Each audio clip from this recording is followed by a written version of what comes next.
नमस्कार, मी सागरराजे प्रभात पर्व न्यूजवर आपलं सर्वांचं स्वागत करतो। करंजाडे ग्रामस्थांनी गावठाण विस्तारासाठी उच्च न्यायालयामध्ये याचिका दाखल केलेली आहे। अशी याचिका दाखल असून देखील सिडको वारंवार त्याने घोषित केलेलं अतिक्रमण तोडण्यासाठी करंजाडे या ठिकाणी येत असते।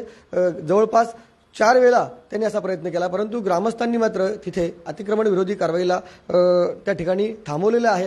आज देखील ही कारवाई होणार होती आणि ग्रामस्थांनी इथे विरोध केला। न्यायालयात असलेल्या याचिकेचा दाखला देऊन या ठिकाणची याचिकेचा दाखला देऊन या ठिकाणची अतिक्रमण तोडक जी कारवाई होती किंवा तोडक कारवाई जी होती ती थांबलेली आहे। नक्की विषय काय आणि वारंवार असं का होतं, याला कायमस्वरूपी कुठला उपाय का, या सगळ्या बाबतीत आपल्याला जाणून घ्यायचं आहे। अर्थातच गावठाण विस्ताराचे अभ्यासक किरण पाटील जे सातत्याने या याचिकेसाठी मार्गदर्शक आहेत, तर त्यांच्याकडे आपण जाऊ आणि नंतर राजाराम पाटील साहेब असतील किंवा नवनिर्वाचित सरपंच या ठिकाणचे मंगेश शेलार असतील किंवा माजी सरपंच रामेश्वर आंग्रे असतील, यांच्या सगळ्यांची आपल्याला प्रतिक्रिया जाणून घ्यायची आहे। तर सुरुवातीला मी किरण पाटील यांच्याकडे जातो। किरण, मला माहिती आहे की जवळपास 4 वेळा झालेला आहे। प्रत्येक वेळा येथील त्यांनी ठरवलेलं अतिक्रमण तोडण्याचं काम सिडको या ठिकाणी करण्याच्या उद्देशाने येत असते। ग्रामस्थ त्याला विरोध करत असतात। आजची देखील कारवाई या ठिकाणी थांबलेली आहे, परंतु कायमस्वरूपी याला उपाय पाहिजे। ग्रामस्थांच्या मनामध्ये अजून देखील टेन्शन आहे, मी पाहू शकतो। तुम्ही या सगळ्या दृष्टीने काय बोलू शकाल? नमस्कार, मी किरण पाटील, गावठाण विकास सामाजिक संस्थेचा प्रतिनिधी म्हणून माझे विचार या विषयी मांडतो। तुम्ही जो प्रश्न आता केला का कायमस्वरूपी रिलीफ जर आपल्याला पाहिजे असेल, वेळोवेळी नोटीस येणं, लोकांना जमा करणं, आमदारांकडे धाव घेणं, त्याच्यानंतर चळवळ करणं आणि अधिकाऱ्यांची हुज्जत घालणं आणि नेहमीचा जो मेंटल ट्रॉमा आपल्या डोक्यावर असतो का कधी येईल आणि कधी कारवाई होईल, याच्यावर कायमस्वरूपी जर आपल्याला तोडगा पाहिजे असेल, त्याचं एक शॉर्टमध्ये उत्तर असं का आपण केलेली सीमांकनाची जी मागणी आहे करंजाडे गावची किंवा पेंदर गावची किंवा इतर गावात ज्या याचिका आपण टाकली, तुम्ही 2 ठिकाणी आपण कायदेशीररित्या याच्यावर तोडगा निघू शकतो। एक आहे ते सर्वोच्च दालन आपलं विधानसभा, तिथे आपण जाऊ शकत नाही कारण आपण तिथे मेंबर नाही आहोत। मग तिथे आपले मेंबर्स जर तशी मागणी करत नसतील तर माननीय उच्च न्यायालय, तिथे सीमांकनाचा प्रस्ताव जो आपण करंजाडे गावचा टाकलेला आहे का आमचा जिथपर्यंत ताबा कब्जा नैसर्गिक वाढीपोटी गेलेला आहे, तो नकाशा स्टेशन्स घेऊन आपण जो बनवलेला आहे त्याच्यावर उच्च न्यायालयाने आदेश केले का इथपर्यंत यांना जमीन मालकी द्यायची आणि त्याची अंमलबजावणी राज्य सरकारमार्फत झाली तर ह्या गावचा प्रश्न कायमस्वरूपी मिटेल। हे तुमच्या प्रश्नाचं उत्तर। आता करंजाडे गावाचं ज्या वेळेला अतिक्रमण कारवाई ह्या लोकांना भेडसावत होती, गेल्या वर्षी पेंदर गावची आम्ही अशीच लोकवर्गणी काढून एक याचिका टाकली होती, ज्याच्यामध्ये आमच्या गावाच्या आजूबाजूच्या खुल्या जमिनी होत्या, ज्याच्यावर सिडकोचे फक्त शिक्के होते, अवॉर्ड बनलेली नव्हती। ताबा आमचा असताना सिडकोने जो 1894च्या कायद्याने 1970-71 साली नोटिफिकेशन टाकून ते आरक्षित केल्या होत्या, ते 50 वर्षांनंतर तसंही व्यापकच झालेले, आता लाभ झालेले, कारण तर नवीन 2013चा लँड ॲक्विजिशनचा 2013चा कायदा आला, त्याच्यामुळे ते लाभ झाले। पण आपल्या लोकांची एक हरलेली मानसिकता अशी असते का सिडकोच्या विरुद्ध आपण कारवाई जाऊ शकत नाही, आपण जिंकू शकत नाही, सिडकोच सर्वस्व आहे। त्याला चालना करून मी गावातल्या लोकांचं प्रबोधन केलं, लोकवर्गणी काढली आणि गावाचा स्टेशन सर्व्हे स्वतःच केला, कारण सरकार मोजू देत नाही, सरकार फक्त मूळ गावठाण मोजतं। तो नकाशा आम्ही माननीय उच्च न्यायालयामध्ये टाकला, जिल्हाधिकारी कोकण आयुक्तांना दिला। मी पेंदर गावचं पहिले बोलतो म्हणजे तुम्हाला बॅकग्राऊंड सर्व कळेल। त्याच्यानंतर आम्हाला कुठेच नकारात्मक उत्तर आलेलं नाहीये का तुमच्याकडे आता महानगरपालिका झाली आहे, तुम्ही MMRD क्षेत्रामध्ये आहात, MRTP रूल तुम्हाला लागू पडतात, सिडकोचे शिक्के पडलेले आहेत, त्याच्यामुळे तुम्ही हे गावठाणाची मागणी करू शकत नाही, असं नकारात्मक उत्तर आलं नाही।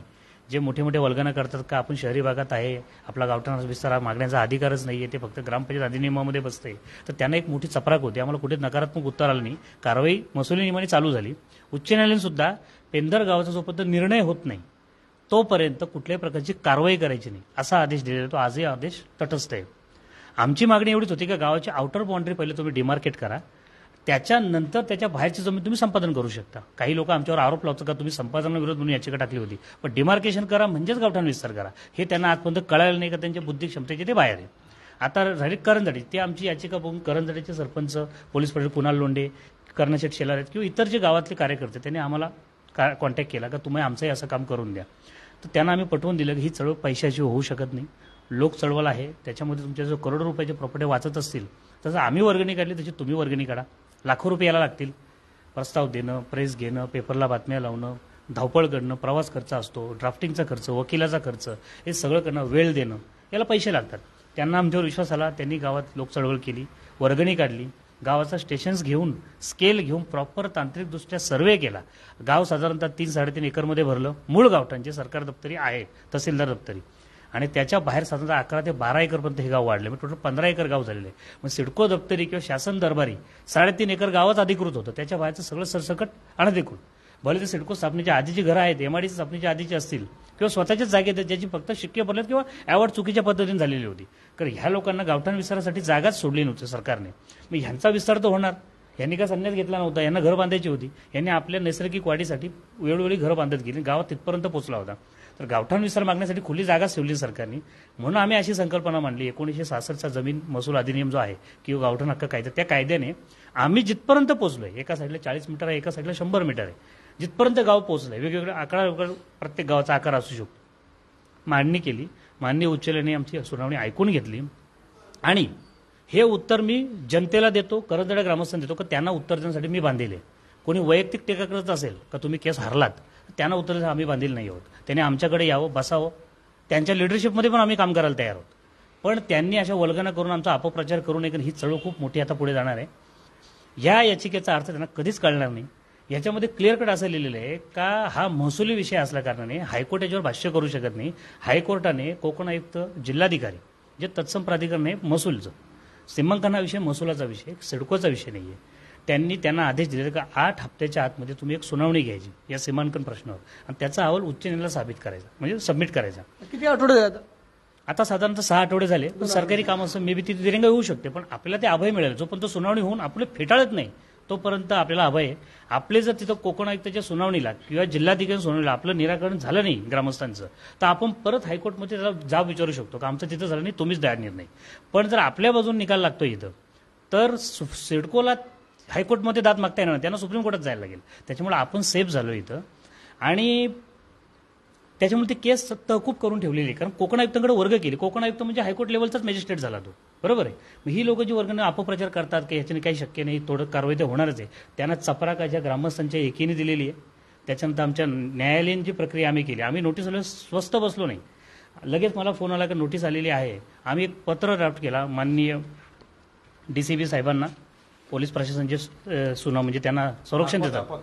त्याच्यानंतर हे बघा, ही आम्ही असं पत्र एक ड्राफ्ट केलं, सिडको MDना दिलंय, DCP साहेबांना दिलंय, पोलीस निरीक्षकांना दिलंय आणि व्हिजिलन्स ऑफिसर सिडकोचे मेंगडे साहेब त्यांना सुद्धा आम्ही ते पत्र दिलं का जर न्यायप्रविष्ट मॅटर असताना तुम्ही जर करंजडे गावच्या नकाशाच्या आतमध्ये जे न्यायालयात प्रलंबित आहे मालकीसाठी, भाडेपट्ट्यासाठी नाही, मालकी मागण्यासाठी, कारण सीमांकन जर झालं तर आपोआप आपण ताबा कब्जाप्रमाणे मालकच म्हणतो, तर त्याचं असताना तुम्ही जर कारवाई केली आणि उद्या ती नियमबाह्य ठरली तर झालेल्या नुकसान भरपाईची जी जबाबदारी आहे आणि त्याची वसुली आम्ही न्यायालयामार्फत सिडकोचा जो अधिकारी त्या तोडक कारवाईवर सही करेल त्याच्यावर आणि जो पोलीस अधिकारी ह्याला परमिशन देईल त्याच्यावर आम्ही तो बोजा टाकू असं पत्र. एवढी हिंमत आमची का झाली, कारण आमच्याकडे न्यायालयाचे पेपर्स आहेत आणि त्याला त्यांनी मान देत यांना चांगलं उत्तर दिलं का आम्ही याचा स्टडी करतो, याचिकेची कॉपी मागितली, ऑर्डरची कॉपी मागितली, अभ्यास केला. आम्ही तिथे न थांबता सरपंचांनी आपल्या आपल्या लोकप्रतिनिधींना, आमदार प्रशांत ठाकूर साहेबांचं मी खास कौतुक करेल का त्यांनी माझ्याशी कॉन्टॅक्ट केला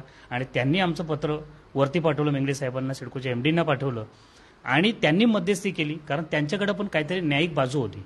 आज कुठे कारवाई असेल तर आमदार जरी आपले आमदार खासदार जरी असले त्यांनाही कायद्याचं पालन करावं लागतं. अतिक्रमण असेल ना, कुठल्याही प्रकारचं कागदोपत्री पुरावा नसेल तर त्यांना सुद्धा एक फोन करणं किंवा फक्त सांगणं का साहेब करू नका.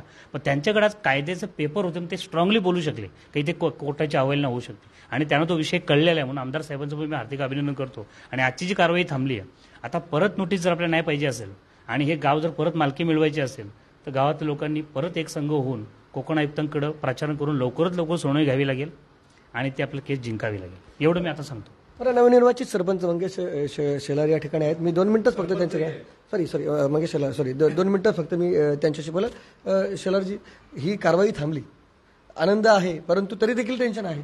नक्कीच आनंद आहे, कारण की काल आम्ही सिडकोमध्ये गेलो, आम्ही सर्व नागरिकांनी गेलो आणि सिडकोला आम्ही सांगितलेलं आम्ही कोर्टात हा याचिका दाखल केली आणि कोर्टाने त्यावर स्टे आणलेला आहे, त्यानुसार तुम्ही ही कारवाई थांबवा. ते बोलले नक्कीच आम्ही याच्यावर या करून पाठपुरावा करू, आम्ही नक्की करू. नंतर आम्ही दोन्ही आमदार साहेबांशी बोललो. दोन्ही आमदार साहेबांनी सांगितलं की आपण याचा पाठपुरावा करून याला नक्कीच यश आणू करू. आणि त्यांच्या आमदारानुसार आज त्यांनी सरकारी आल्यानंतर आम्ही आमदारांना सांगितलं, त्यानंतर त्यांची ती कारवाई थांबवली गेली. आम्ही सर्व सहकारी एकत्र येऊन, कारण की आम्हाला करंजाडे गावाला न्याय मिळून द्यायचा आहे, त्या न्यायासाठी आम्ही सर्व एकत्र येणार आणि आपल्या दोन्ही आमदारांचा पाठबळ आहे आणि त्यांचा पाठिंबा आपल्याला नक्की आहे. पाटील साहेबांकडे मला जायचं आहे. पाटील साहेब, ओके, आंग्रे साहेब माजी सरपंच आहेत रमेश आंग्रेजी, बोला तुम्ही बोला. बघा, गावठाण चळवळीचे प्रणेते मी म्हणेन राजाराम पाटील साहेब, त्यानंतर अभ्यासक पेंदरगावचे किरण पाटील साहेब यांच्या मार्गदर्शनाखाली आम्ही सर्व गावांनी मिळून जी गावठाण चळवळ म्हणजे गावठाण विस्तार चळवळ ती पुढे घ्यायचा प्रयत्न केला. खरोखरच सुरुवातीला आम्हाला थोडंसं काही विरोध पण झाला, पण आम्ही न जुमानता पूर्ण गावाने एकत्र येऊन लोकरंगवणीतून पैसे जमा करून ही चळवळ आम्ही पुढे येण्याचा प्रयत्न केला आहे. तर बघा, खरोखरच लोकांचा उत्स्फूर्त प्रतिसाद आम्हाला सगळ्यांना मिळाला. तर त्यातूनही असे जे आमच्याबरोबर आहेत आमचे मार्गदर्शक त्यांच्यामार्फत आम्ही हायकोर्ट याचिका दाखल केली. ती याचिका दाखल केल्यानंतर आमच्या मनात भीती होतीच की बाबा त्या याचिकेविषयी काय होईल काय नाही, कारण आम्हाला बरेच काही मित्रबळ असलेल्या लोकांनी सांगितलं मग तुमचं थोडक्यात ते काय होईल काय नाही असं, पण आम्ही कुठली भीती तमा न बाळगता पुढे गेलो. आम्ही आज न्यायालयाने आम्हाला दिलासा दिलेला आहे. संबंधित ज्या आम्ही पार्टी केल्यात म्हणजे अगदी कलेक्टरपासून सिडको असेल, सिडकोपासून प्रांत असेल, सगळ्यांना पार्टी केलेल्या सगळ्यांचा अभिप्राय तिथे त्यांना देणं आहे, त्याचं बंधनकारक आहे. तर अशा वेळेस आपण बघतो वर्षभरात साधारणपणे 3-4 वेळेला कारवाई इथं सुरू आहेत. तर सिडकोला आम्हाला तेच सांगणं आहे की सिडको मुजोर संस्था आपल्या सगळ्यांना माहिती आहे, ती जुमानत नाही. आम्ही गेलो विचारायला कारण तुम्हाला ते प्लॉट दिलेत. अरे प्लॉट दिलेत आमच्या लोकांना, तुम्ही फसून आमचे जे पूर्वज आहेत पूर्वांची फसून करून तुम्ही जमिनी घेतल्यात, तर दिल्या नाहीत त्यांनी, तुम्ही जमीन घेतल्यात त्यांची हिसकावून. तर त्याबदल्यात त्यांनी अशिक्षित असल्यामुळे ते थोडंसं आम्हाला वाडवडिलांचा आमच्या अशिक्षितपणा त्यांनी फायदा घेतला. केवढी बोल जमीन ते सगळ्यांना माहिती आहे. आणि त्यांचा ते उमजोरपणा असतो का तुम्ही त्याचे प्लॉट घेतला. अरे पण स्वतःचं घरातं घर कोण कधी देईल का सिडकोला, ही साधी गोष्ट आहे. आणि ते तर सगळ्यांना शिक्के मारले त्यांनी. शिक्के मारले. थोडक्यात आहे ना, म्हणजे मला लक्षात आलेला आहे विषय की या ठिकाणी ग्रामस्थांचा हा लढा सुरू आहे. मला एक गोष्टीचं कौतुक या ठिकाणी म्हणावं लागेल की आता अगदी काही दिवसांपूर्वी ग्रामपंचायतीच्या निवडणुका पार पडल्या, त्याच्यामध्ये मंगेश शेलार असतील किंवा रामेश्वर आंग्रे असतील, अगदी विरोधक म्हणून हे एकामेकाचे होते. म्हणजे अगदी भारतीय जनता पार्टी वर्सेस या ठिकाणी म्हणजे शेतकरी कामगार पक्ष असं जरी असलं तर अशा वेळेला ग्रामस्थ म्हणून ही लोक एकत्र आहे. आणि खरं म्हणजे निवडणूक तितक्याच कलापुरती असली पाहिजे. आणि त्यावेळेला म्हणजे तुमचे जरी चेहरे एकमेकाच्या विरोधात असतील तर अशा सामाजिक कार्यासाठी गावाच्या विकासासाठी एकत्र असला पाहिजे. हा एक या ठिकाणी तुम्ही बोध या ठिकाणी घेऊ शकता असं मला वाटतं. मी पाटील साहेबांकडे जाईल. टाळ्या झाल्या पाहिजे याच्यासाठी. ओके, मी आता पाटील साहेबांकडे जाईल. पाटील साहेब, एक गोष्ट सातत्याने या ठिकाणी मला लक्षात येते की प्रत्येक वेळेला सिडकोला या ठिकाणी कारवाई करायची असते. सिडको ही खरं म्हणजे नियोजनासाठी नेमलेली एक संस्था आहे आणि अशा वेळेला ती अतिक्रमण विरोधी कारवाई करण्यासाठी येत असते. तुमची याचिका न्यायालयात प्रलंबित आहे, जिल्हाधिकाऱ्यांकडनं ती गेलेली आहे, सगळ्या गोष्टी झालं. मग अधिकार कोणाचा मोठा, सिडकोचा मोठा, न्यायालयाचा मोठा, जिल्हाधिकाऱ्यांचा मोठा, कोणाचा मोठा, हे सगळे लोक कन्फ्यूज आहेत. म्हणजे आता तुम्ही काय सांगू शकाल या सगळ्या अनुभवावरनं? विषय असा आहे की पहिल्यांदा मी या ग्रामस्थांबद्दल अत्यंत कृतज्ञता व्यक्त करतो. म्हणजे प्रत्येक नगराला एक पिता असतो, तसे आमचे कर्णाशेठ शेलार आहेत, हे सगळ्या गावाचे पिता आहेत. आणि सरकारमध्ये राहून तर पोलीस पाटील हा सरकारचा प्रतिनिधी असतो, पण सरकारमध्ये राहून आदर्श काम कसं करावं हे कुणाल लोंढेंकडून शिकावं. मी नवी मुंबई पोलीस आयुक्तांना त्यांचा सत्कार करायला सांगेन. सत्कार यासाठी की कायदा सुव्यवस्था मोडीत आला म्हणजे पोलीस आले, भांडणं झाली की पोलीस पाटलाला पकडायचं, पण भांडणच होऊ नये यासाठी एखादा पोलीस पाटील काम करत असेल तर ती कौतुकाची गोष्ट आहे. कारण हा लोकशाहीचा, भगवान बुद्धाचा, बाबासाहेबांचा विचार आहे. आणि ते पहिल्यांदा आमच्याकडे घरी आले होते उरणला आणि तिथून सुरुवात झाली आणि आतापर्यंत ते काम करतात. कर्णाशेठ शेलार माझ्या रोज संपर्कात असतात. म्हणजे हे जे जागरूक नागरिक म्हणून या दोघांचं मी कौतुक करतो. आणि हे दोन्ही सरपंच भारताची आदर्श लोकशाही करंजाड्यामध्ये आहे. सत्ताधारी आणि विरोधी पक्ष बदलत असतात, पण तुमचा हेतू लोककल्याण आहे, बरोबर आहे, आणि ते दोघांमध्ये पाहायला मिळतं. आता ह्याच्यामध्ये जो प्रश्न आहे तो अत्यंत महत्वाचा प्रश्न आहे. किरण पाटील यांनी गावठाणाचा प्रस्ताव बनवला, तो महसूलला दिला आणि महसूलला दिल्यानंतर न्यायालयात आम्ही गेलो, महसूल कारवाई करत नाही म्हणून गेलो, बरोबर आहे. पहिलं काम महसूलचं आहे. आणि न्यायालयात गेल्यानंतर न्यायालयाने आदेश दिले की कोकण आयुक्तांनी हा प्रस्ताव तपासावा, कारण नकाशा बघणं, सर्वे करणं हे न्यायालयाचं काम नसतं. एखादा खून झाला तर त्यामध्ये बंदुकीतली गोळी कुठल्या पिस्तुलातून निघाली हे फॉरेन्सिक लॅबवाले तपासतात, न्यायालय तपासू शकत नाहीत. सिस्टम आहे ती. त्यानुसार न्यायालयाने निर्णय दिला की ह्याचा तपास महसूलनी करावा. आत्ता प्रश्न असा आहे की आपल्याकडे सिडको हे प्राधिकरण असल्यामुळे सिडकोनी अशी इमेज केली की इथे सर्व शक्तिमान सिडको. म्हणजे तिकडे लोढाकडे आपण परवा गेलो होतो, तिथे एक मला मारवाडी बोलला दुकानदार, इधर ह्या सरकार लोढा काय बोलते. म्हणजे ग्रामपंचायत नाही, सरपंच नाही, आमदार नाही, लोढाचं सरकार आहे असं तो बोलला मला. एवढी दहशत लोकांना, सिडकोची इथे दहशत आहे. आता प्रश्न असा आहे, मी अनेक लोकप्रतिनिधी सांगतो, जे आमदारकी लढलेत, खासदारकी लढलेत, त्यांचे फॉर्म हे जिल्हाधिकारीकडे भरले जातात. म्हणजे रायगड जिल्ह्याच्या कलेक्टरला मोठे अधिकार आहेत. ते काही सिडकोचे एमडी घेतात का? पण सिडकोचा एमडी असं दाखवतो, म्हणजे माजी खासदार रामशेठ ठाकूर पण बोलतात की सिडकोचे अधिकार मोठे आहेत. त्यांचा दोष नाही. इथे असं प्रचार केला गेला की सिडको ही सगळ्यात मोठी अधिकारी आहे. सिडकोला फक्त नगरविकासचे अधिकार आहेत, जमिनी अधिकृत कोणाच्या, तर जिल्हाधिकाऱ्यांच्या. तर याच्यामध्ये आता सिडकोचे अधिकारी यांना काल सांगत होते की बाबा तुम्ही ह्या घराचा स्टे आणा. सीमांकन म्हणजे काय सिडको अधिकाऱ्यांना कळत नाही. सिडको अधिकारी पैसे खायला आलेले आहेत. सिडकोचे अनेक भ्रष्टाचार समोर आलेले आहेत. ते घरं तोडायचे पण पैसे घेतात आणि वाचवायचे पण घेतात. म्हणजे कर्नाशेठ शेलारांना जर गावठाण कायदा माहीत नसता तर ते बोलले असते 10 लाख द्या तुमचं घर वाचवतो. परत दुसरा अधिकारी आला असता, परत 10 लाख द्या. म्हणजे दर महिन्याला 6 महिन्याला 10 लाख घ्यायचे, वाचवायचे, परत दुसरा तोडणार. हा काय प्रकार आहे? म्हणजे इथे ग्रामपंचायत नावाची स्थानिक स्वराज्य संस्था आहे. आपल्या म्हणजे संसदेने 73वी घटना दुरुस्ती केली आणि सांगितलं की सत्ता फक्त दिल्लीतल्या खासदारांसाठी नाही, सत्ता इथल्या माजी सरपंचांची पण आहे आणि आजी सरपंचाची पण आहे. संसद एवढी सत्ता आहे, मग त्यांना राईट्स आहेत. त्यांच्या परवानगीशिवाय तुम्ही काही करू शकत नाही. म्हणून गावठाण प्रस्ताव हा गावाचा ग्रामपंचायतीचा अधिकार आहे. आपल्या लोकप्रतिनिधींना याचा अभ्यास नसल्यामुळे सिडकोचं भूत त्यांच्या डोक्यात बसलेलं आहे. आणि म्हणून परवा आता जे लक्ष्मीकांत हे आपल्या डावरे नावाचे ऑफिसर आज जे होते त्यांना आम्ही सगळे भेटलो. ते उरणमध्ये पण होते. उरणमधलं त्या दिवशी कारवाई आम्ही वाचवली की लोकांना न्यायालयात जाण्याचा अधिकार आहे तो तुम्ही द्या. आता सुट्टी आहे, कशाला न्यायालयाला? आज सुट्टी आहे ना, म्हणजे तुमची नाताळची सुट्टी आहे. नाताळच्या सुट्टीत कारवाई कशी होते? म्हणजे लोकांना साधा लोकशाहीचा प्रश्न विचारता येत नाही. आणि म्हणून हा जो तुम्ही प्रश्न केला तो प्रश्न अधिकार कोणाचा, तर मी तर म्हणते सिडकोचा अधिकार की न्यायालयाच्यापेक्षा ग्रामपंचायतीचा जो अधिकार आहे तो सरपंचांनी समजून घ्यावा. मी तुमच्या अभ्यासाचा आणि याचा अजिबात अपमान करत नाही. शेवटी तुम्ही नेते आहात.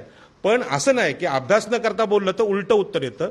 आणि अभ्यास नसल्यामुळे सिडकोचे अधिकारी तुमचा फायदा घेतात. सिडकोला यातले काहीही अधिकार नाहीत. नगरविकास खातं वेगळं आणि महसूल खातं वेगळं.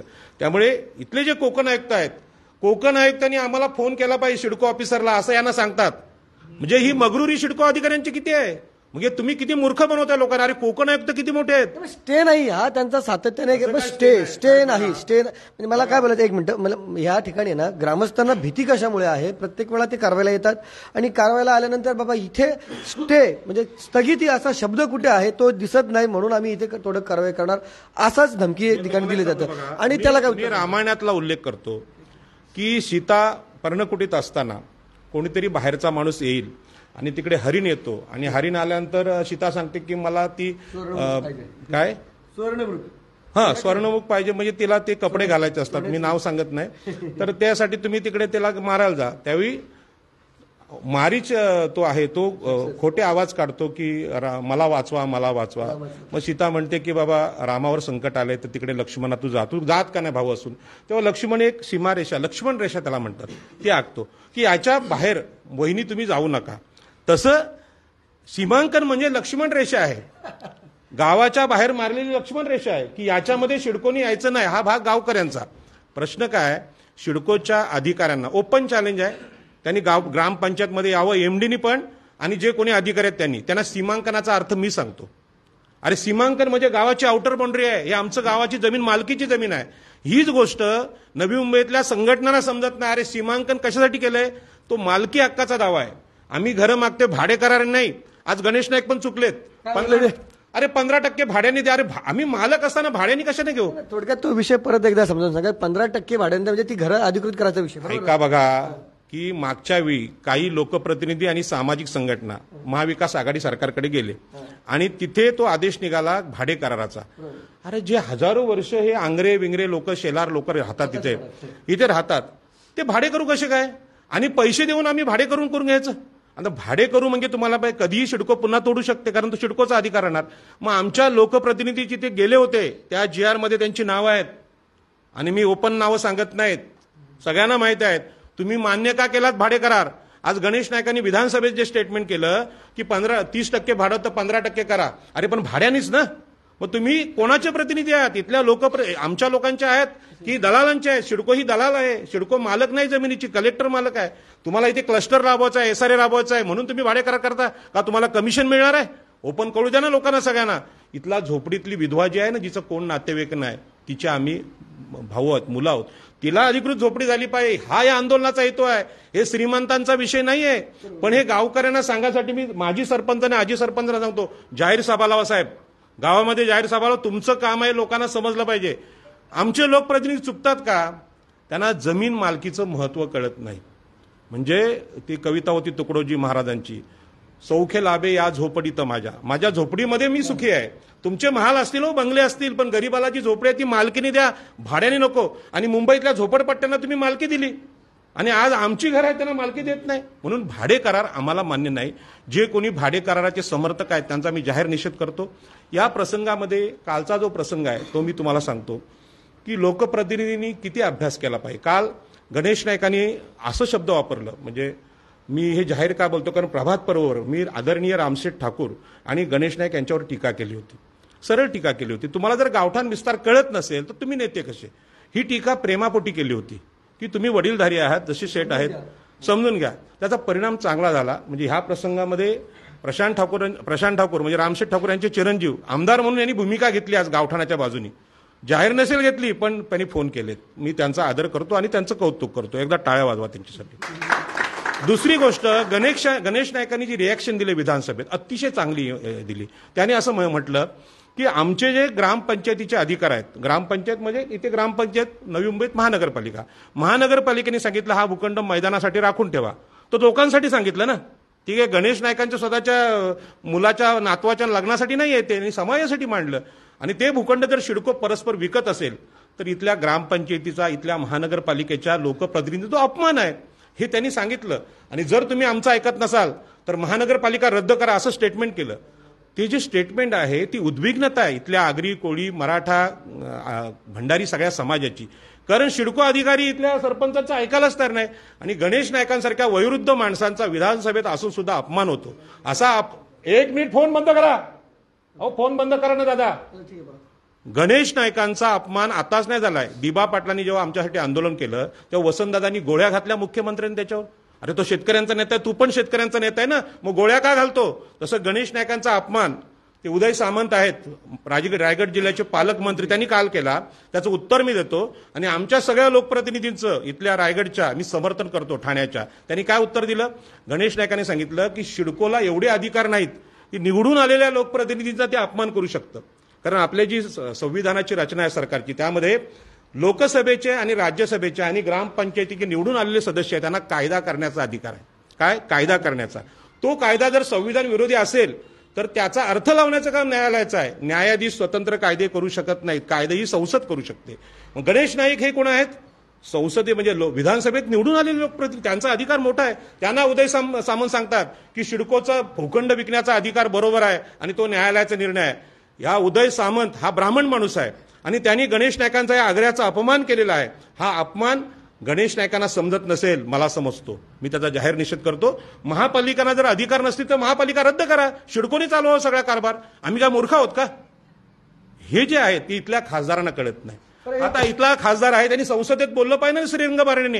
हा राजकीय विषय नाही, पण त्यांनी बोललं पाहिजे अरे ग्रामपंचायतीचे अधिकार तुम्ही संपवता, महानगरपालिकेचे संपवता, मग कशाला निवडणुका घेता? हे जे गणेश नाईकांचे उद्गार आहेत त्या उद्गारांचं मी जाहीर समर्थन करतो आणि सगळ्या लोकप्रतिनिधींना सांगतो. करंजाडे गावठाणाची याचिका जी आहे त्यामुळे शासनाला कळलंय की गावठाण अधिकार द्यायचा आहे. त्याचा अर्थ नागरिकांना अजून समजलेला नाही, त्याचा फायदा सिडको अधिकारी घेतात. आता मी करंजाडे गावाला काय सांगतो बघा, तुमचं गाव वाचावं ही सगळ्या महाराष्ट्राची आणि देशाची गरज आहे.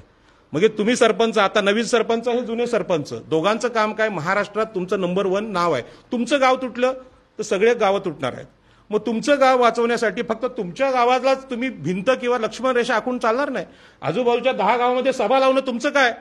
आता मी इथे कल्याण डोंबिवलीमध्ये 3 गावठाणामध्ये सभा लावतोय, उसाटनेला लावतोय, हेदुटनेला लावतोय आणि ठाकूरनेला लावतोय.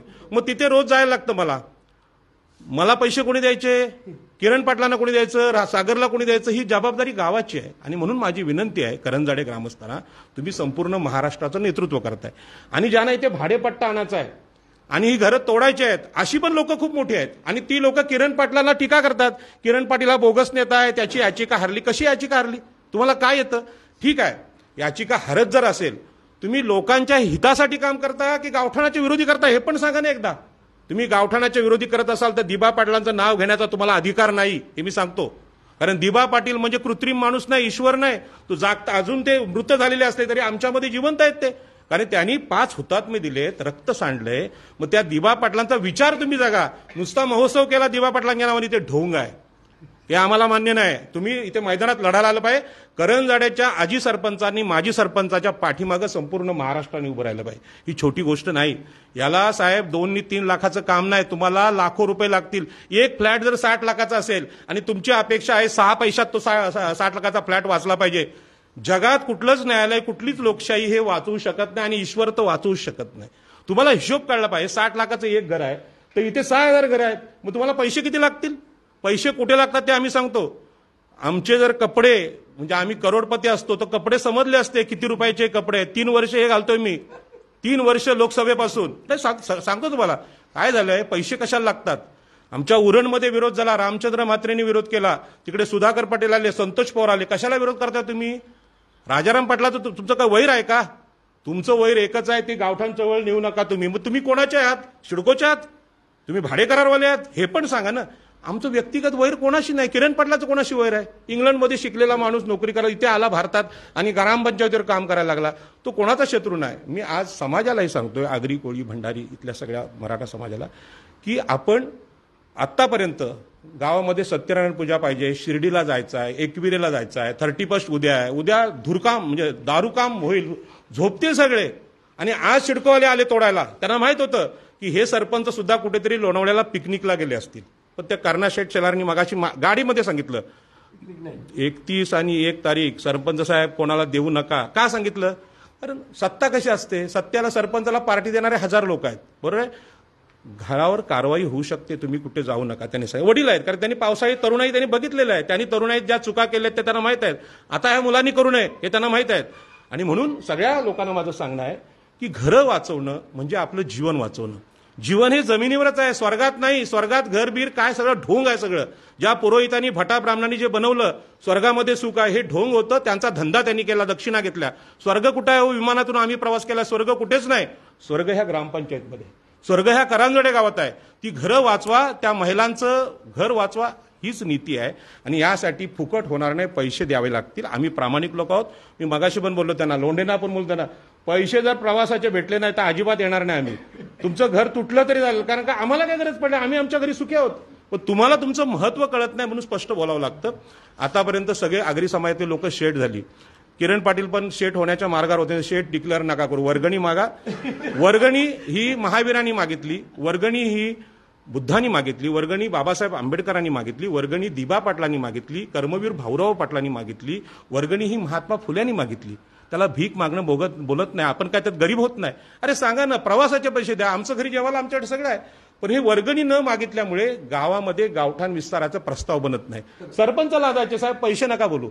आमचे चांजेचे सरपंच बोलतात सरपंचांनी पैसे मागितले त्याला लाचार समजतील. लाचार कशाला? लोकांसाठी तुम्ही काम करता, बरोबर आहे सरपंच साहेब, लोकांसाठी मागायला चूक नाही.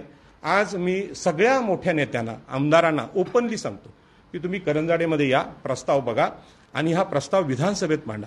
हा प्रस्ताव कोकण आयुक्तांसमोर दोन्ही आमदार बसले पाहिजेत, खासदार बसले पाहिजेत.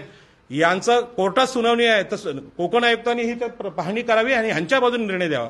कोकण आयुक्तांचा निर्णय झाला. शिडको काय? शिडको इथे राहत पण नाही. शिडकोला आता जागाच नाही राहिली. शिडकोला आता गाशा गुंडाळावा लागेल. शिडकोचा डोळा आहे गावातल्या विस्तारित गावठाणातल्या जमिनीवर. आणि त्या भाड्याने घेण्याचं जो काम करतात ना ते लोक, जे लोक सांगतात प्रॉपर्टी टॅक्स पहिला वाचवा. कशाला? आमची प्रॉपर्टी पहिली क्लिअर होत तरच आम्ही प्रॉपर्टी टॅक्स देऊ. अरे प्रॉपर्टी टॅक्स वाचवता कशाला? तुम्ही लोकांना दुसऱ्या मार्गावर का नेता? ही जी फसवणूक आहे नेतृत्वातली, यातला बुद्धिभेद आम्ही करतोय. परवा आपण ह्याला इंटरव्ह्यू दिली होती नैनामध्ये. अरे 40% जमिनी आमच्यानी, 60% शिडकोच्या. शिडकोने 1 रुपया दिला काय तुम्हाला? इथे ताईला विचारा, त्या कॅमेरा लावा. ताई जर कांदे घ्यायला गेली तर घिसघिस करते की एवढा किलो तिथे आहे, इथे एवढा किलो आहे. म्हणजे सगळ्या ताई म्हणजे माझी बहीण, ती भाव करते. मग मोठे मोठे खासदार आमदार शिडकोला काय विचारत नाही 60% जमीन तुम्हाला का द्यायची? हा हिशोब लोकप्रतिनिधी करत नसतील, त्यांनी घरी बसावं मी पुन्हा सांगतो, मागच्या सभेत सांगितलं होतं किरण पाटलांना मी विधानसभेला उभं करेन. या दोन्ही सरपंचांना मी मागे बोललो होतो, जर आमदाराला कळत नसेल तर दोन्ही लोकांना मी एकाला विधानसभेत पाठवेन, एखादा बाळाराम पाटलासारखा विधान परिषदेवर पाठवेन. आता इथे बोलू नये. एक गृहस्थ मला सहज बोला, जो किरण पाटलाला कधी ओळखत पण नाही, तो बोला की अरे किरण पाटील आमदार झाला पाहिजे, असं तो बोलला होता.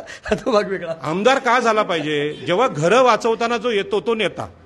आता हे घरं वाचवायला आले, आम्ही तिथे लक्ष्मीकांत डावरेंना भेटलो आणि सांगितलं, डावरे साहेब वर उरवणला स्टोरी झाली, ती स्टोरी पुन्हा सांगतो, गावामध्ये तुम्ही यायचं नाही. बरोबर आहे?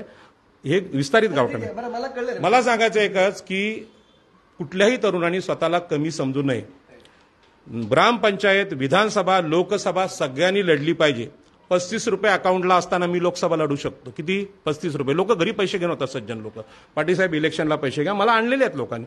त्यामुळे लोकप्रतिनिधी जर आपली बाजू मांडत नसतील तर तुम्ही मैदानात या, हे माझी विनंती आहे सगळ्यांना. अगदी थोडक्यात सांगू का या सगळ्या गोष्टीबाबत, म्हणजे खरोखरच लोकांना हा पैशाचा विषय जर खटकत असेल तर इथल्या राज्यकर्त्यांनी विधान परिषदेत किंवा संसदेमध्ये गावठाण विस्तार प्रस्ताव मान्य करून घ्या. 1 रुपया लागणार ना. बरं किरणजी बरोबर बोलतो. ह्याच्यामध्ये आणखी एक भाग आहे, ग्रामपंचायतींनी पैसे जमा केले, त्यांनी खर्च केले सर्वसंमतीने, यामध्ये भ्रष्टाचार कुठे आहे? बरोबर आहे? म्हणजे सरपंचांना हिशोब येत नाही असं तुमचं म्हणणं असेल तर ते चुकीचं आहे. उद्या या सरपंचांना सुप्रीम कोर्टात जायची वेळ आली सिडको विरुद्ध, पैसे लागणार आहेत, मग त्यांनी काय करायचं? पैसे नाही म्हणून घरं तोडायची? सरळ जायचं आणि सांगायचं आम्ही येतो सांगायला, जाहीर सभाला आम्ही होतो. पण जे लोक बोलतात ना, मध्ये निलेश पाटीलनी एक व्हॉट्सअप पोस्ट करून सांगितली की यांना हिशोब द्यावा. तुम्हाला काय हिशोब देऊ आम्ही? तुम्ही मोर्चे काढले, तुम्ही एक घर नाही वाचवलं तर तुम्ही हिशोब दिलात का लोकांना? म्हणजे सज्जन आहेत, आज किरण पाटलासारखा माणूस किंवा हे सरपंच लोकवर्गणी काढतात, ग्रामपंचायतला ते हिशोब द्यायला जबाबदार आहेत. उद्या दिल्लीतला माणूस येईल आणि करंजाडे ग्रामपंचायतीकडे हिशोब मागेल, आम्ही मूर्ख नाही. वर्गणी काढले त्यांना विचारा, आमचे सगळ्यांचे ठराव झाले, सर्वसंमतीने खर्चाला मान्यता दिली. प्रत्येक ग्रामपंचायत असं करते. आता तुम्ही नरेंद्र मोदींना हिशोब मागता का? कोरोना काळात पैसे जमा केलेले कुठे गेले? सांगा ना. तुम्ही पंतप्रधान फंड होता, कुठे गेला तो? म्हणजे कसं असतं माहितीये का, प्रत्येकाला नैतिक जबाबदारी घ्यावी लागते. ज्या दिवशी लोकांचा उद्रेक होईल, लोक घरात घुसतील. पण असं तुम्ही चांगल्या कामाला नावं ठेवू नका, यातून घरं तुटतील, अंतिमता त्रास आम्हाला होणार आहे. आणि म्हणून सिडको क्षेत्रात आमच्या 95 गावात भाडे करार आम्हाला मान्य नाही. आम्हाला ते मालकीनी पाहिजे. गणेश नाईकांचं स्टेटमेंट एक बरोबर आहे, दुसरं चुकले. 15% भाडं का द्यायचं आणि भाड्याने का जमिनी घ्यायच्या? गावठाण कायद्याने जर मालकीने भेटतात तर भाड्याने का घेऊ आम्ही? हा आमचा प्रश्न आहे. आणि म्हणून आम्ही कुठल्याही लोकप्रतिनिधींना अजिबात घाबरत नाहीत. वाईट काम केलं म्हणून टीका केली. आज प्रशांत ठाकूर मैदानात आले, आज गणेश नाईक मैदानात येऊन सांगतात की लोकप्रतिनिधींचे अधिकार धोक्यात येत असतील तर बरखास्त करा महानगरपालिका. यांचा मी समर्थक आहे आणि त्यांचा जाहीर सत्कार आम्ही सरपंचांना घेऊन जाऊन दोघांचा पण करणार आहोत, त्यांच्या ऑफिसमध्ये करू. म्हणजे राजाराम पाटील अगदी कडवी म्हणजे अगदी कडक टीका करतात लोकप्रतिनिधींवर, परंतु त्याने जर एखादा निर्णय लोकहिताचा घेतला तर त्याची जाहीर त्यांचं कौतुक देखील करतात. किरणजी, हे अगदी थोडक्यात समारोप करायचा या सगळ्या चर्चेचा. तुम्हाला आता थोडक्यात पुढे काय हिची सगळ्यांना भीती आहे ती तुम्ही सांगितलेली आहे, थोडक्यात काय समारोप करा? एवढंच सांगेल का हा जो कन्फ्युजन समाजामध्ये पसरवलेला आहे काही संघटनांनी, साहेबांनी नावं घेतली त्यांची, त्याला 2 कारण आहेत. एक कारण असं आहे का त्यांची लिडरशिप धोक्यात येते. त्यानुसार आम्हीच नवी मुंबईचे नेते, आम्ही सर्वस्व, आम्ही त्यांच्या अंडरमध्ये पण काम करायला तयार होतो. त्याचा हेतू स्पष्ट पाहिजे. दुसरा प्रॉब्लेम असा झाला आहे का जो गरजेपोटी घरे भाडेपट्ट्या नियमित करण्याचा जो GR आला त्याच्यामुळे संभ्रम पसरलं. लोकांना असं वाटतं आपली घरं अधिकृत झालीत, मग गावठाण करायची गरज नाही. पण त्याच्यामध्ये त्रुटी भरपूर. आपण मागे व्हिडिओ केला होता, त्याच्यामध्ये निवासी घरच होता, ज्याच्यामध्ये आपण स्वतः राहतो तीच होतात. गुरचणीच्या जागेचं होत होणार कारण GR तो सिडकोचा नगरविकास खात्याचा, MIDC जागेतली घरं तुटणार, गुरचणीची जगन त्यांना अभय नाही आहे, असा भरपूर तो टेक्निकल मुद्दा आहे. त्याच्यामुळे तो GR चुकीचा आहे. याचं समर्थन ज्याने तो GR आणला ते आमदार बाळाराम पाटील साहेब, त्यांनी आमच्या पेंदरच्या गावामध्ये ते बोलले पाहिजे GRने आमचं समर्थन झालेलं नाहीये, त्यांचं समाधान झालेलं नाहीये. प्रशांत ठाकूर साहेबांजवळ माझी बैठक झाली, त्यांनी बोलले की हा विषय मी विधानसभेत मांडणार तुमच्यासाठी. आणि त्यांनी आताच मागच्या आठवड्यात जाहीर केलेलं की तुम्ही एक पत्र मुख्यमंत्र्यांना द्या, आपण लवकरात लवकर मुख्यमंत्र्यांशी सुद्धा याच्यावर चर्चा करू. त्याच्यामुळे बाकी लोकप्रतिनिधी आता याच्यामध्ये उतरलं पाहिजे आणि चळवळ कशी पूर्ण येते त्याच्याकडे बघितलं पाहिजे. कारण गावांची सीमा जर क्लोज झाली तर अशा परत आपल्याला जमायची गरजच येणार नाही. आणि ज्या बोगस संस्था आहेत जे भाडे करार करण्यासाठी समर्थन करतात त्यांनी स्वतःच्या घराचा भाडे करार केला असेल त्यांना तो अर्ज आम्हाला प्रस्तुत करावा किंवा समाजाला दाखवा, आम्हाला नका दाखवा. आम्ही तुम्हाला विचारणार कोणीच नाहीये. तुम्ही स्वतःचा भाडे करार केलाय का अजून? बरं, ते सांगतात का अख्खी नवी मुंबई भाडे तत्वावरच आहे. मान्य आहे ना, 12.5% भूखंड पण भाडे तत्वावर आहेत. MIDC भूखंड पण 90 वर्ष लीजवर असतात, बरोबर आहे. पण त्याचं तत्व फिक्स असतं. FSI किती, स्ट्रक्चर कशी असेल, बेसिक अमेनिटीसाठी किती कट होईल, रिडेव्हलपमेंट कशी असेल, तेव्हा FSI किती भेटेल आणि आपले अधिकार तिथे कन्व्हेन्शनरी परत मालकी मिळेल, सगळं ठरलेलं आहे. इथे कसं आहे, फक्त आपलं सहमतीपत्र घेणार, भाडेपट्टा आपलं करणार पण आहे. आता ज्या लोकांनी आता समजा जे घर आज तुटणार आहे त्यांनी भाडेपट्टा करायसाठी अर्ज करू द्या उद्या, तरी परत नोटीस येईल. का ते मान्य कुठे झालंय अजून? कारण ते होणारच नाहीये. त्यांना ती फक्त क्लस्टर योजना करायची आहे, आपली सहमती घ्यायची आहे. त्याच्यामुळे लोकांनी त्याच्यावर बळी पडू नका. दोन्ही प्रतिनिधी आता आपल्या बाजूने बोलायला लागले, तर याचा फायदा घ्या. नाही, माझं म्हणणं आहे, तुम्ही बाबासाहेब आंबेडकर नारायण नागूंचा कुळ कायदा जाणता. त्यांनी जमीन मालकी मागितली, भाडे करार नाही मागितला. दत्ता पाटील आणि सेजचा संघर्ष केला, आम्ही जमिनी देणार नाहीत, बरोबर आहे. आज त्याचे परिणाम पाटील साहेब नाही, ह्या सगळ्या नेत्यांनी ना, म्हणजे किरणचं आहे ना, खूप टेक्निकल बोलतो, हे अगदी लोक पाहतात ते बोलतील. तुम्ही असाल, किरण असेल, या सगळ्यांनी एकत्र येऊन ही चर्चा दाखवावी असं माझी विनंती आहे. म्हणजे तुम्हाला, तुम्ही खरं किरणनी जे सांगितलं की आम्ही तुमच्या नेतृत्वात काम करायला आहोत. आता उरणमध्ये पण अशी एकत्र मिटिंग होती. मी त्यांना पहिल्यांदा सांगितलं, तुमच्या नेतृत्वात सुधाकर पाटील यांच्या नेतृत्वात आम्ही काम करायला तयार आहोत, पण तुम्ही भाडे करार, घरं तोडण्याच्या समर्थनात असाल, गावठाण विस्ताराच्या विरोधात असाल, तर तुमच्या विरोधात आम्ही, बरोबर आहे.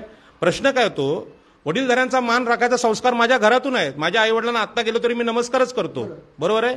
नमस्कार करतो कारण ते माझे आई वडील आहेत. तुम्ही सुद्धा ज्येष्ठ लोक आहात, ते शहाण्यासारखे वागलात तर तुमचा आदर करू. केवळ केस पांढरे झालेत म्हणून तुम्हाला ज्ञानी मानणार नाही. ज्ञान हे लहान मुलांमध्ये घ्यावं. या मुलांनी सांगितलं क्रिकेटमधला मी उत्कृष्ट बॉलर आहे, मी बॉलिंग शिकायला जाईन, कारण मला बॉलिंग येत नाही, मला ड्रायव्हिंग येत नाही, मी ड्रायव्हिंग शिकायला जाईन. पण केवळ वयाने मोठे आहोत म्हणून ज्ञानी आहोत आम्ही मानणार नाही. तो काळ आता संपला.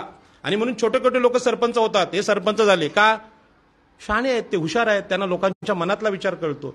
म्हणून माझी विनंती आहे की आम्ही एकत्र काम करायला तयार आहोत, तुमच्या हाताखाली काम करायला तयार आहोत. काहीही प्रॉब्लेम नाही. फक्त तुम्ही जमीन मालकीचा विषय आहे, जो बाबासाहेब आंबेडकर नारायण नागूंनी सांगितलाय, भाड्याने राहणारे आम्ही गुलाम नाही कोणाचे, शिडकोचे तर नाहीच, महाराष्ट्राच्या सरकारचे पण गुलाम नाही. आम्ही मालक आहोत, छत्रपती शिवाजी महाराजांचे मावळे आहोत. 2000 वर्ष लढलो इथे आम्ही. तुम्हाला भाडेकरू करणार, तुम्ही लाज नाही वाटत? तुम्हाला अक्कल नाही तुम्हाला? तर ही सगळी चर्चा ऐकलेली करंजाडे गावची या ठिकाणी तोडक कारवाई सिडकोची होणारी ती आज थांबलेली आहे. पुढे काय हा देखील प्रश्न आहे. लोकांनी जागृत झाला पाहिजे आणि त्याच्यानंतर एक दबाव तयार होईल. लोकप्रतिनिधींनी देखील त्याची दखल घेतली पाहिजे. संसदेमध्ये असेल, विधान परिषदेमध्ये असेल, या संदर्भात आवाज उठून कायदा तयार झाला पाहिजे, तरच या सगळ्यांचं समाधान होऊ शकेल. तुम्हाला ही चर्चा कशी वाटली त्याबाबतची तुमची प्रतिक्रिया अवश्य नोंदवा. व्हिडिओ जर्नलिस्ट यासिन खानसह सागर राजे, प्रभात पर्व न्यूज करता करंजाडे. धन्यवाद.